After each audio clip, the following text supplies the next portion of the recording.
Bonsoir tout le monde, ou bonjour tout le monde. Nous sommes à la sixième pièce détachée du supramental dans la série en pièces détachées. Généralement, je tire la question à être posée et répondue à partir d'un chapeau avec des billets contenant les questions. Et je ne le ferai pas ce soir parce que j'ai un thème que je veux absolument développer aujourd'hui et qui s'appelle la colère mentale. Bon, parce qu'il y a eu quelques petits événements récemment dans les commentaires sur les vidéos, et je trouve ça important d'en parler maintenant. Donc, OK, c'est quoi la question de la colère mentale? Bon, dans la vidéo à laquelle je fais référence, c'est-à-dire qui a paru il y a quelques jours, il y a une dame qui a décidé de prêter son concours à une vidéo dans laquelle elle exprimerait de la colère sur des sujets qui lui tiennent à cœur. C'était ma suggestion. Et elle a bien répondu à ça. Donc, elle a fait une vidéo où il y avait beaucoup de colère. Et c'était quand même, comment dire, ça ne dépassait pas l'endurable. Mais il y a beaucoup de gens qui ont réagi à ça. C'est moi qui transforme les mots. C'est interdit d'exprimer de la colère. Ça ne fait pas très, bon, ils n'ont pas dit très noble, là, mais calmement, disons que bon, la colère, c'est une perte d'énergie, on peut se faire mal avec ça. Tout ça, il y a du vrai dans ça. À quoi sert la colère, si je peux dire que avec laquelle j'incite les gens à démarrer leur force de volonté? C'est parce que beaucoup de gens retiennent leur colère pour des raisons sociales, pour des raisons religieuses, spirituelles, pour des raisons de crainte en général, parce qu'on n'est pas très bien reçu si on exprime de la colère. La colère mentale, c'est une façon détournée ou évoluée de, de décrire ce qui est un peu la base d'une volonté au sens supramental. Bon, quand on parle de colère mentale, on ne parle pas de colère émotive, se répercutant dans le physique, pouvant amener des gestes ou des actions contraires aux lois ou même néfastes pour les autres êtres humains. Et néfaste pour soi-même parce qu'elle utilise énormément de réserves au niveau de l'énergie émotionnelle et physique. Donc, quand on parle de la colère mentale, on parle de quelque chose qui a été décrit par Bernard de Montréal comme la haine de l'esprit. Moi, je ne peux pas faire la promotion de la haine sur une capsule de YouTube ou d'ailleurs sur l'Internet parce que automatiquement, on me barrait. Donc, j'utiliserai pas le terme haine, j'utilise le terme de colère mentale que Bernard, lui aussi, avait utilisé.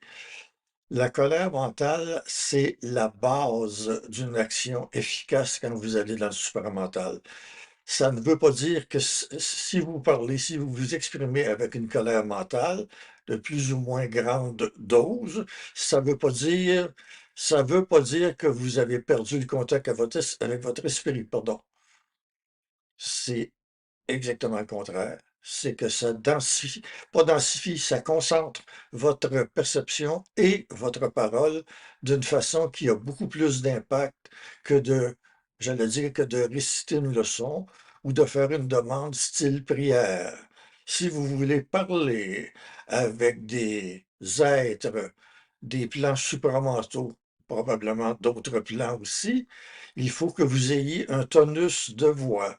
Pour avoir le tonus de voix, il faut que vous activiez quelque chose vous pouvez l'appeler comme vous voudrez, mais si vous changez trop le mot colère, la colère contre les forces et non la colère contre l'être humain qui peut-être vous a déclenché, là, il n'y a personne qui m'a déclenché et je vous parle avec un tonus un peu plus fort que l'habitude parce que je veux que le message passe. Je n'ai aucune animosité vis-à-vis personne. Mon cœur, mon ventre et tout ça ne sont pas impliqués dans la force de ma parole. Et je veux dire aussi que la colère mentale, toujours, Bon, la colère, vous pouvez appeler ça les rudiments de la volonté réelle. Donc, cette volonté-là, elle s'exprime avec une force qui n'abîme pas mon être et n'abîme pas l'être des autres. Je parle en autorité, c'est pas la même chose. Et je parle en autorité plus grande que je ne l'aurais pensé. Alors, ça veut dire que ce qu'on appelait la prière avant, ma prière serait entendue, mais c'est pas une prière, c'est une demande au sens anglais du terme, demand. On en arrive à l'exigence, mais il y a une nuance là aussi. Donc, on peut pas exiger ou on peut exiger, tout dépend du sens que l'on donne à ce mot-là.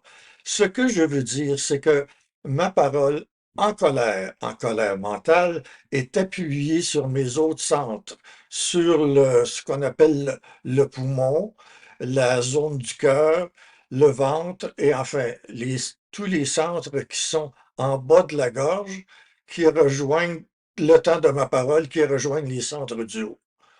Je ne sais pas si je me fais bien comprendre. C'est pas du chinois. Je ne sais pas si les Chinois pratiquent cette technique-là. Si vous voulez passer au supramental, il faut que vous soyez capable d'une parole plus qu'expérimentale. Une parole qui est assise, qui commande aux choses. Qui commande aux choses, vous pouvez l'étirer comme vous voudrez. Je pratique pas de commande des événements et tout ça. Il y a trop de pièges pour moi là-dedans, présentement. Je pratique quelque chose qui crée une vibration qui se rende à l'endroit où elle doit aller. Alors voilà que je parle plus fort, je n'ai aucune animosité, je peux monter le ton tant que je veux, mes émotions ne bougent pas, ou à peine. Si, il bouge peut-être un peu d'émotion par le manque d'habitude, mais je n'analyserai pas trop les détails de ça. Ce que je veux que vous compreniez, c'est que la colère mentale est obligatoire pour passer au supramental. Vous ne passerez pas au supramental en faisant de la poésie. Vous ne passerez pas non plus au supramental en perdant vos émotions par une colère effrénée, une colère hors de contrôle, une colère qui va vous amener à vous impliquer, je l'ai dit tout à l'heure, dans des gestes pas intelligents, nuisibles aux autres humains ou nuisibles à vous-même. Donc, vous ne passerez pas au supramental sans changer votre mode d'émission d'autorité. D'émission, évidemment, avec un D apostrophe. Bon, la colère, c'est que je reviens à la petite vidéo qui a déclenché beaucoup de commentaires sur la chaîne de l'école et il y en avait qui étaient parfaitement d'accord avec la façon dont la dame a procédé. Alors, ça s'appelle la colère de Solange, je pense, la vidéo qui est sur la chaîne. Et si ça vous intéresse, vous pouvez regarder. Certains l'ont déjà regardé et l'ont trouvé un peu atroce. C'est-à-dire, me disant pas textuellement que cette femme-là débordait. C'était un jeu, hein. N'oubliez pas que c'était un jeu. C'était un jeu où la personne était capable d'exprimer de la colère assez réelle sans qu'il y ait un motif suffisant pour le faire. Mais déjà, ça a perturbé beaucoup d'esprit et d'émotions chez d'autres personnes. Pourquoi ça perturbe tant que ça, la colère? Bon, on l'a dit un peu au début, ça nous est enseigné de ne pas avoir de la colère. C'est pas quelque chose que la colère émotionnelle, c'est pas quelque chose qu'on va recommander. C'est plein d'inconvénients, autrement dit. C'est plein d'inconvénients. On ne recommandera pas ça à des gens qui veulent vivre en société ou qui veulent garder leurs amis ou qui veulent, bon, d'accord. Alors, on parle toujours d'une colère froide. Ce que j'ai présentement, si on veut l'appeler colère, parce que ça peut être pire que ça, ou mieux, ça dépend. Ce que je vis présentement, c'est une colère froide, une parole forte et froide. Je pousse le ton un peu, et si vous n'êtes pas capable à la base d'avoir un ton qui ressemble à ça, c'est pas un modèle absolu dans l'univers, si vous n'êtes pas capable d'avoir ça, je vais dire, comme pour vous provoquer, oubliez le supramental. Donc, il faut que vous soyez capable aussi de baisser le ton, mais de parler avec autorité quand même. Ça se fait, mais je peux monter le ton quand je veux, puis j'ai pas de colère à l'intérieur. Ça, vous apprenez à le faire. La colère mentale est obligatoire pour faire affaire avec les plans supramentaux. Ça peut vous servir aussi dans une autorité bien adaptée dans certaines situations de la vie. Bon, je ne dis pas de parler avec cette force-là, en tout cas pas toujours aux enfants qu'on éduque, mais il peut arriver qu'on monte le ton, mais on ne doit jamais être en colère. Enfin, sauf cette forme-là. On doit toujours être en autorité quand c'est nécessaire, parce qu'on peut avoir d'autres états d'esprit et d'âme avec les enfants, bien sûr. Mais vous êtes obligé, pour élever les enfants, dans certains cas, d'avoir les ressources qu'il faut pour, je veux dire, pour faire pénétrer votre autorité. Sans ça, vous n'êtes pas écouté. Et c'est la même chose avec les plans supérieurs.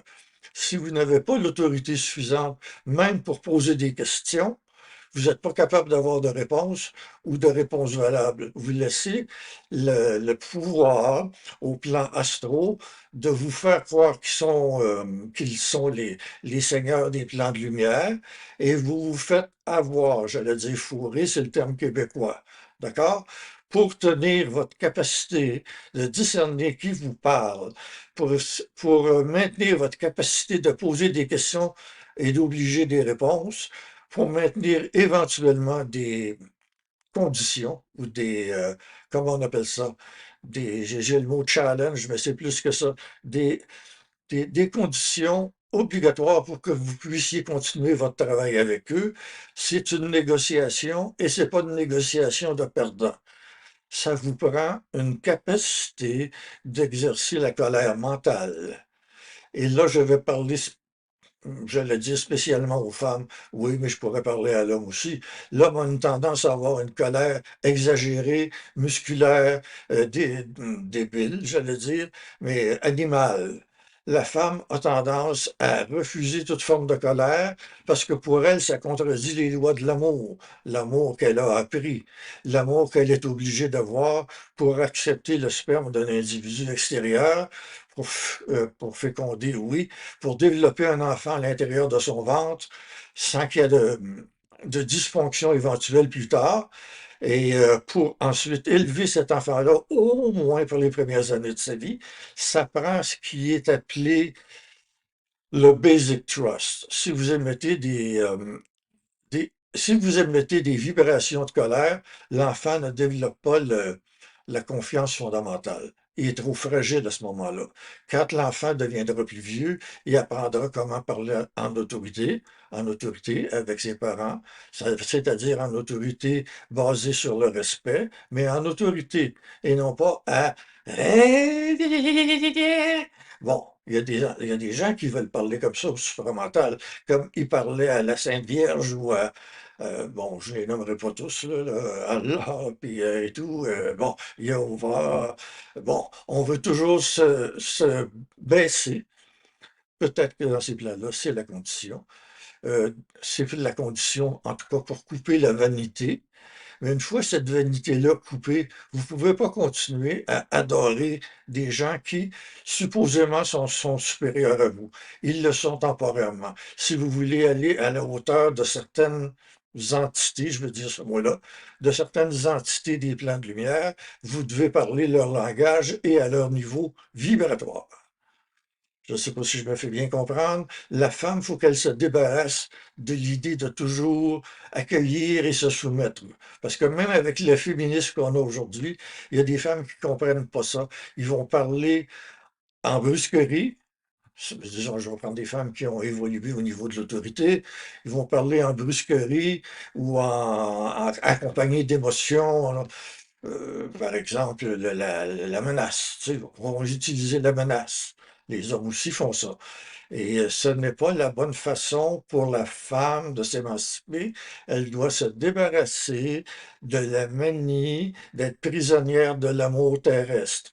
Une fois que le travail est fait avec les enfants, peut-être même pendant, si vous avez assez de discernement, c'est pas pour la rime en un. Une fois que le travail est fait avec les enfants, c'est terminé le rôle de chouchoutement, ça va jusque-là, pas de chuchotement aussi, et vous commencez ou vous recommencez à prendre une parole en autorité, encore là, en autorité et non en violence. C'est pas la même chose. Alors, la colère mentale, c'est un mot. Revisez, si ceux qui ont déjà vu la vidéo de la dame, revisez cette prestation-là en fonction d'autorité. Et vous allez peut-être noter qu'il y a un peu d'émotion. Mais la dame, elle est en autorité. Je ne veux pas vous vendre son produit, elle n'a rien à vendre. C'est un jeu auquel on s'est prêté, elle et moi. Et il risque peut-être dans la chaîne, avec la pédagogie que je veux faire de l'intégration supramentale, par exemple, et surtout la parole, et il peut arriver qu'on ait des exemples comme ça, peut-être fictifs ou réels, pour faire passer une notion. Puis ça vous amènera des réactions éventuellement, parce que c'est fini la religion, si vous comprenez ce que je veux dire. Développer la colère mentale, et si vous avez besoin de coaching, parce que c'est mon travail aussi, individuellement, de sortir du concept et de faire quelque chose avec votre vie, comment vous intégrez la parole, la colère, le discernement réel, pas des mots, le discernement, et pour vous permettre d'aller plus loin dans l'échelon des sphères éventuellement. Je ne sais pas si je me suis bien fait comprendre.